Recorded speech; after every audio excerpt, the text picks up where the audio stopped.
I thought you were recording this entire time. Hello everyone, my name is Lisa and I'm the Viet vegan because I'm Viet and I'm vegan. And today I'm going to be talking about how to save money because a lot of you guys seem to be asking me about budgeting questions for meal plans and all that kind of stuff. And I'll be honest, I'm not good at that kind of stuff, but I'm a lot better at it than I used to be. When I was in university, I was really lucky that I got a lot of scholarships. I'm not really that lucky, like I worked hard for them, but I got a lot of scholarships and I worked all through university. So I was more or less out of debt once I finished my first degree, but I got into like a lot of debt by the time my second degree kind of went along. In case you guys didn't know, I have a master's in translation. I studied translation in school.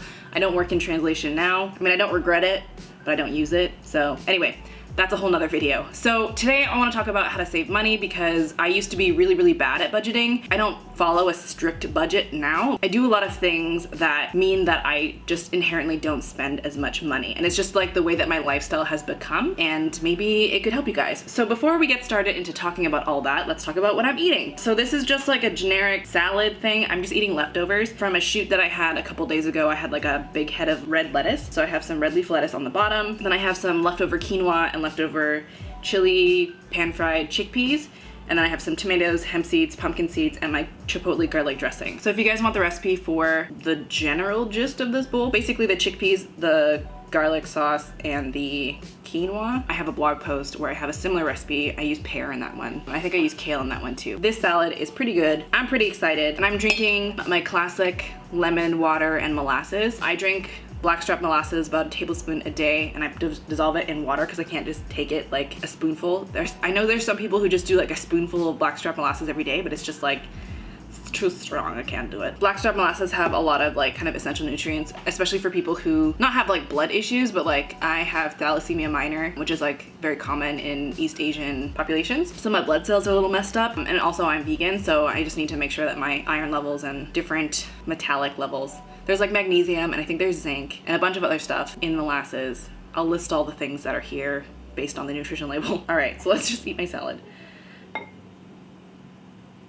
I am normally not a big fan of salads, but I like this one.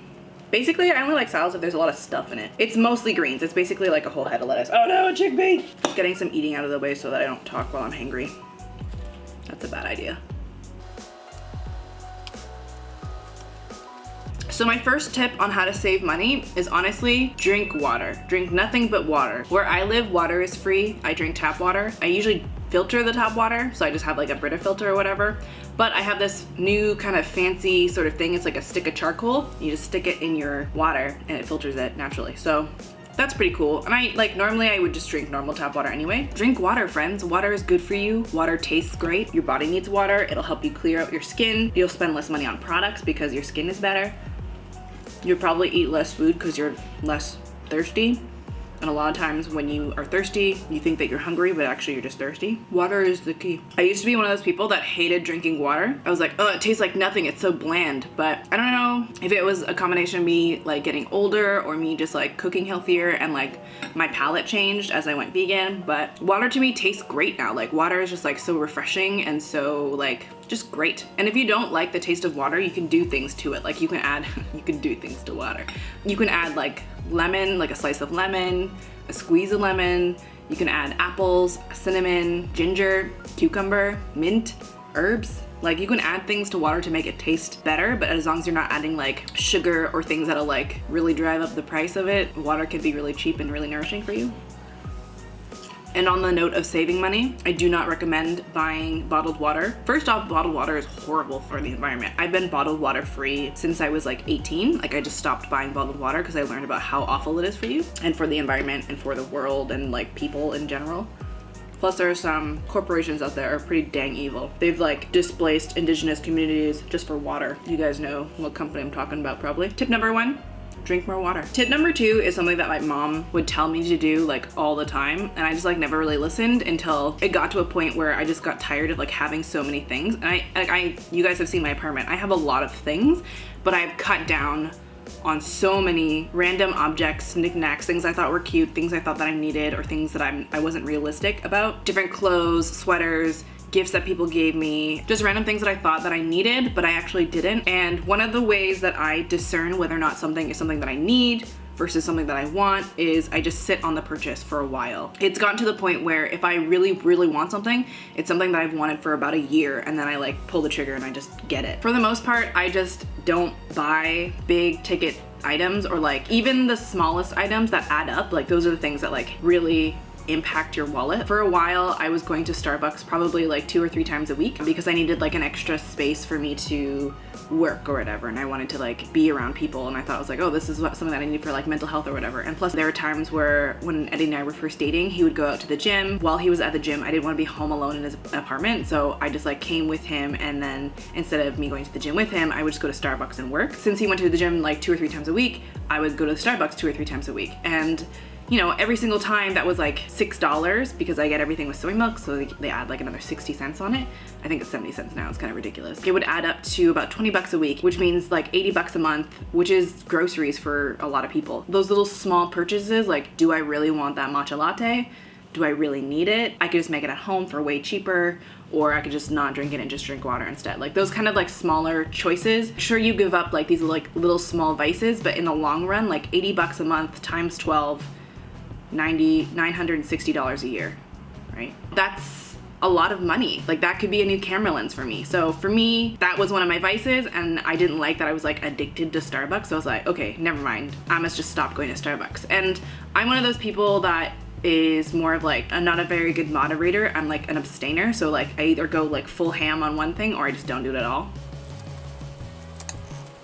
So for more like bigger ticket items, I tend to do a lot of research. That's just like kind of my personality. If I'm like interested in something, I will spend hours and hours and hours watching videos, reading reviews, finding out if one is better than the other. Like I'm really intense about that kind of thing, to the point where, you know, I was looking, before I bought my air fryer, I was looking at like all these different videos. A bunch of my friends have like really, really nice ones that are like $300 ones, $400 ones. And I was like, do I really need that? Like, what is an air fryer really? Like what makes one of those like higher end air fryers worth it? I made that sort of decision with a blender. Like I wanted like a high powered blender for years, like years and years and years. And I just stuck it out with this like cheaper, like the Ninja one. And like the Ninja that I had, the smaller, like the tumbler size one, like that blended up really, really well. My smoothies were really smooth and great. But then when I used like the bigger size blender, it just didn't blend at all. And I just like, it was really frustrating that I would spend more time pouring that big thing into the smaller one and blending that again to like get it to the right consistency that I wanted.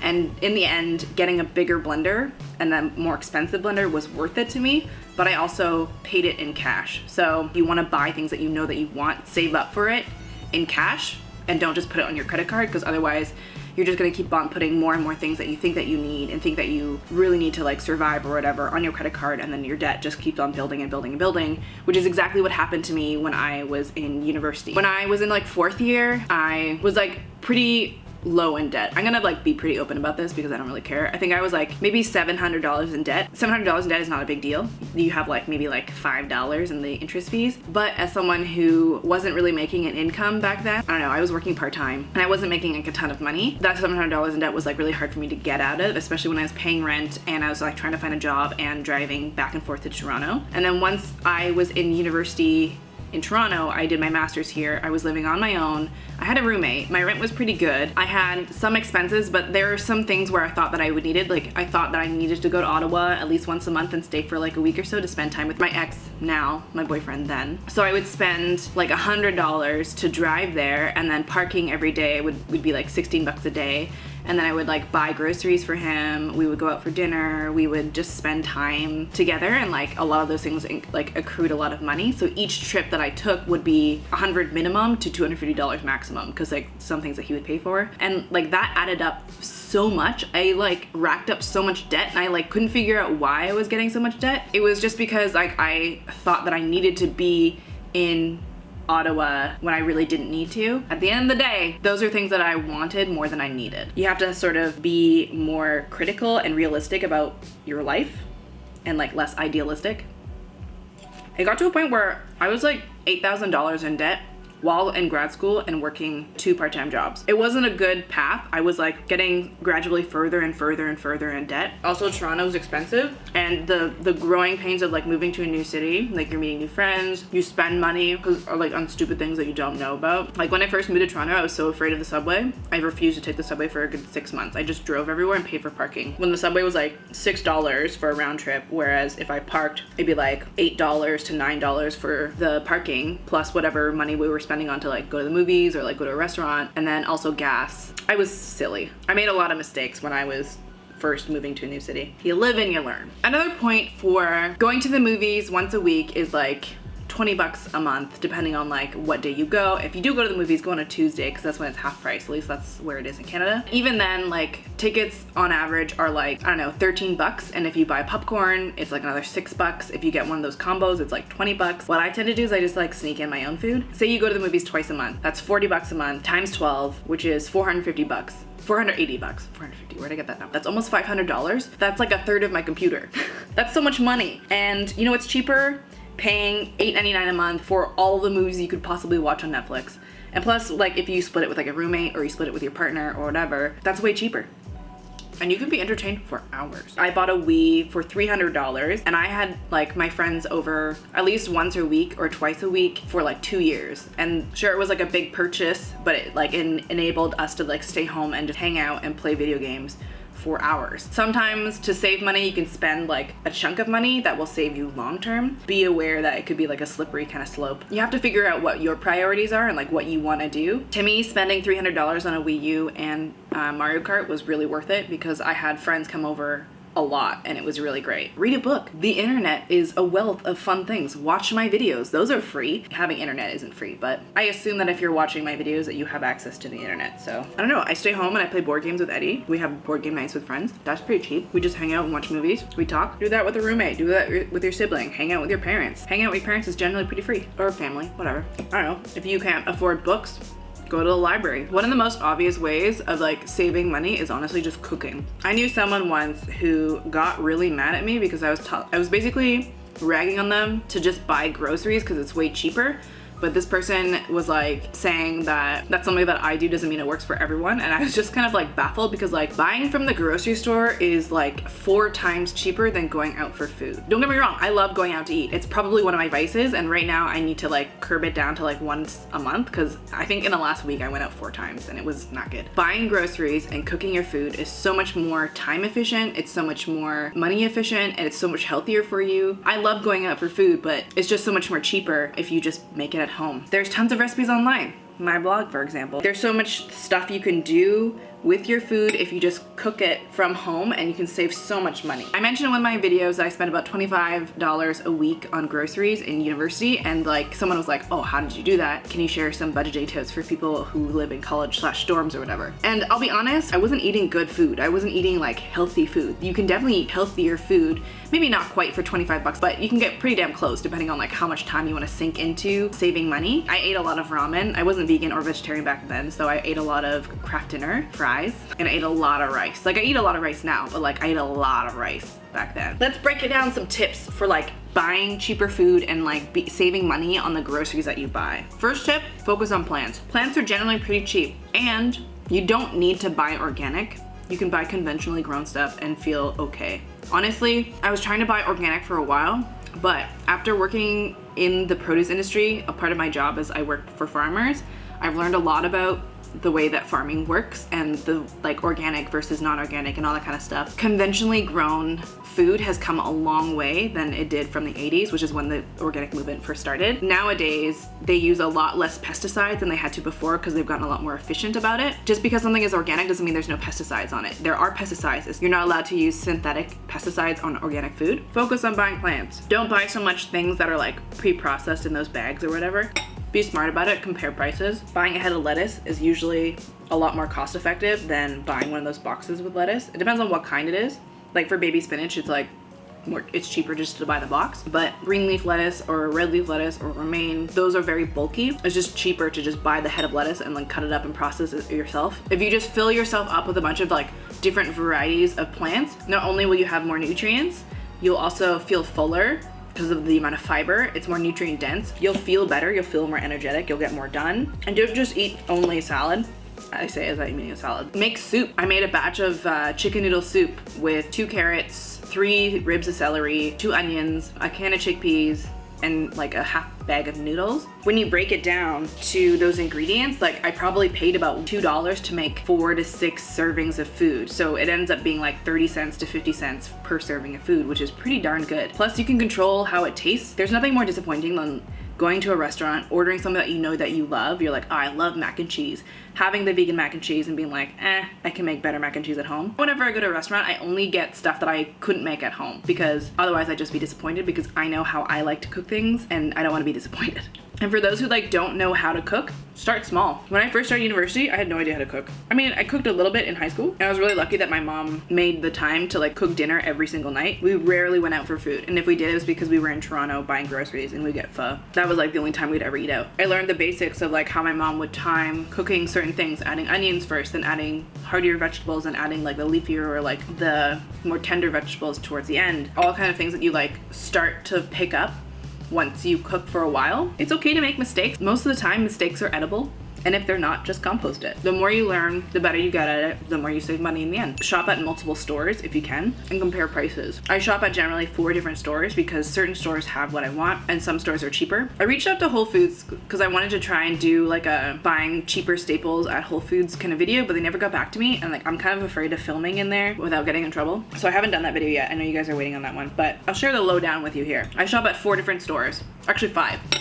Whole Foods, Oceans, which is an Asian grocery store, No Frills, which is like a cheaper grocery store, Loblaws, which is like the same, it's like the parent company of No Frills, but it's like more expensive, and Costco. The thing with Costco is that you need a membership, and luckily Eddie and I split the membership, so it's cheaper. We can do that because we live together, but you might be able to split it with a roommate, or get your parents to get you like a card, whatever works. I buy different things at different stores depending on what I want and the price. I buy frozen fruit from Costco because it's way cheaper. I get those big bags of like frozen pineapple, strawberry, mango. I also get like kind of snacks from Costco and also grains, things in bulk that I would need like sugar, flour, vanilla extract. I used to buy chocolate chips there, but I don't know how ethical their chocolate chips are. I also buy oats from Costco. I buy gluten-free pasta at Costco because it's like $11 when normally a fifth or a sixth of that bag is like $8 at Whole Foods. Learn to price check. Find out what the cost is for like 100 grams or like an ounce or whatever, depending on how you measure things. Is it 30 cents an ounce or 30 cents per 100 grams here or 15 cents per 100 grams here? It's a little time consuming, but it saves you so much money. If you can use coupons, in Canada, the restrictions for coupons is a lot more strict than it is in the US. You know, there's TV shows on it. Like there are people who can collect coupons and end up saving like hundreds of dollars. I know there's some people in Toronto who do that, but that's just a lot of labor for me that I personally can't justify. At Oceans, which is like the Asian grocery store, produce there is so much cheaper and it's so much fresher. Statistically, Asian communities tend to consume more produce than Western communities. You'll have a higher turnover of veggies, which means that the veggies will be fresher, which means they'll last longer in your fridge and they'll just taste better and they'll be cheaper. At No Frills, I tend to get my sort of vegan staples or gluten-free staples for cheaper there. I found those Enjoy Life baked cookies that I got from Whole Foods for like $7. I got it at No Frills for like $3.50. That's where I get Daiya cheese most of the time. Sometimes it's cheaper at Whole Foods, surprisingly enough. So at Loblaws, Daiya cheese is like $6.50. At Whole Foods, it's $5.50. At No Frills, it's usually $4.50. I get frozen vegetables at No Frills a lot of the time. Frozen edamame, frozen peas, corn. I also get a lot of canned food from No Frills, like beans, peaches. What else do I get at No Frills? Any sort of junky snack foods. I usually don't buy those just because I know they're bad for me. I don't eat them all and they're kind of a waste of money. But sometimes you really want Oreos. So go to cheaper stores like that to get Oreos.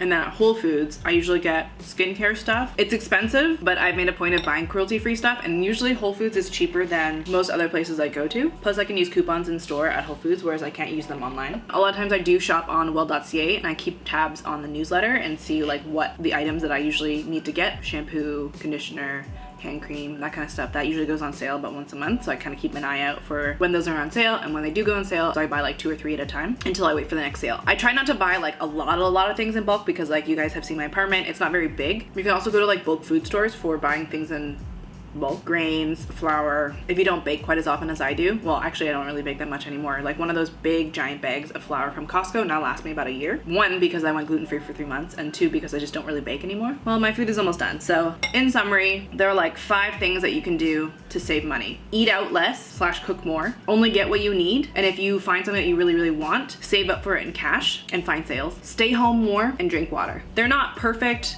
and they're not very concrete. They're basically what you make of them. Focus less on buying things and focus more on spending time with people and just being present. I'm not perfect. I'm still working my way out of debt from university. It's been 2 years and I'm about like 70% out of debt from what I was before. And that's not including the student loans that I'm paying off every month. Granted, I don't have that many student loans. For me, it's a lot just because I look at the number and I'm like, oh my God, that's a lot. But I have friends who are like way more in debt than I am, so I have it okay. The thing is with like saving money is that a lot of it, having the time or like having the mental health to assess what you can do and what you can't do and what's like realistically in your means. Sure, you could make beans in bulk and like cook them and it takes like 4 hours or whatever to like from start to finish, from soaking to cooking to waiting for it to cool to processing to freezing it.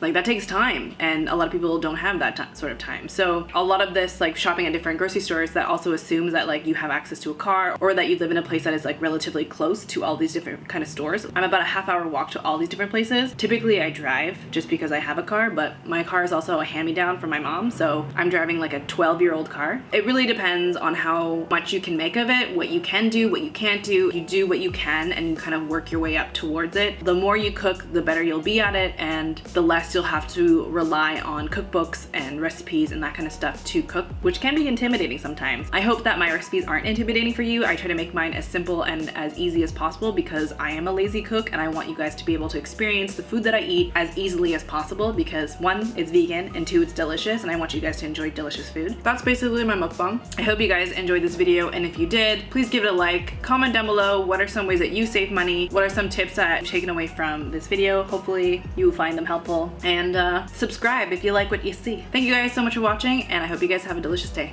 Bye.